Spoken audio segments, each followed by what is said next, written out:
1000 টাকা আপনার কাছ থেকে আমি কর্জে হাসানা আনছি, 1 মাস 2 মাস 3 মাস 6 মাস পরে 1000 টাকাই আপনার আমি ঘুরাইয়া দিছি, এর নাম কর্জে হাসানা। আর সুদ হলো অতিরিক্ত জিন্সের অতিরিক্ত যেই জিনিসটা, 1000 টাকার মধ্যে যদি 1 টাকা আপনি লাগাইয়া দেন, এটাই সুদ। একবার সহজ ভাষা। আল্লাহ পাক রব্বুল আলামিন সুদকে হারাম করেছেন আর ব্যবসাকে হালাল করে দিয়েছেন। ও ভাই, অনেক মানুষে বলে সুদ এটাও একটা ব্যবসা।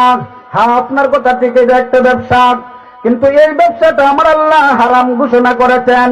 আর আপনার জন্য ভুসিমালের ব্যবসা, কাপড়ের ব্যবসা, মাছের ব্যবসা, হাটের ব্যবসা, শাকের ব্যবসা, যত ধরনের ব্যবসা আছে আমার আল্লাহ হাজার হাজার ব্যবসা সব হালাল করে দিয়েছেন। একটা ব্যবসা মাত্র আমার আল্লাহ হারাম করে দিয়েছেন, এটার নাম হলো রিবা।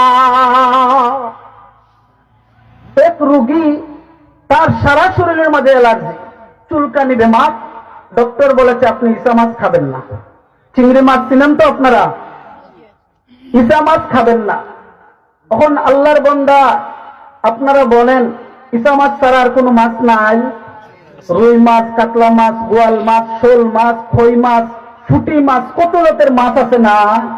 হাজার হাজার রকমের মাছ নিয়ামত আল্লাহ তাআলা সৃষ্টি করেছেন, কিন্তু ডক্টরের নিষেধ দিয়েছে কয়টা? একটা, নাম ইসা মাছ বা চিংড়ি মাছ, এটা খাবেন না।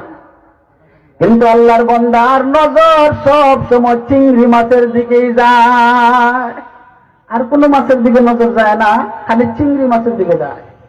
ও আমার সুদখোর ভাই, কত হাজার রকমের ব্যবসা আমার আল্লাহ জমিনে দিয়েছেন। যে কোনো একটা ব্যবসা তুমি করতে পারো, কিন্তু সুদের ব্যবসা তুমি বন্ধ করতে পারো না। ও ভাই, সুদে আল্লাহর নবী রাহমাতুল্লিল আলামিন বলেন, রাইসুল মুফাসসিরিন আব্দুল্লাহ ইবনে আব্বাস রাদিয়াল্লাহু তাআলা তিনি বর্ণনা করেন, আল্লাহর পয়গম্বর রাহমাতুল্লিল আলামিন বলেছেন, সুদে 70 থেকে 72টা কবিরা গুনাহ হয়। কবিরা গুনাহ সবচেয়ে বড় গুনাহ। এর মাঝে সর্বপ্রথম যেই গুনাহটা হয়, সুদখোর ভাই আপনি ভালো করে শুনেন, ঠান্ডা মাথা শুনেন, 70 থেকে 72টা কবিরা গুনাহ আপনার আমলনামা জমা হইতে আছে। এর মাঝে সবচেয়ে বড় গুনাহ, প্রথম 1 নম্বরের যে গুনাহটা, এই গুনাহটার নাম হলো আল্লাহ এবং আল্লাহর রাসূলের বিরুদ্ধে জিহাদ করা।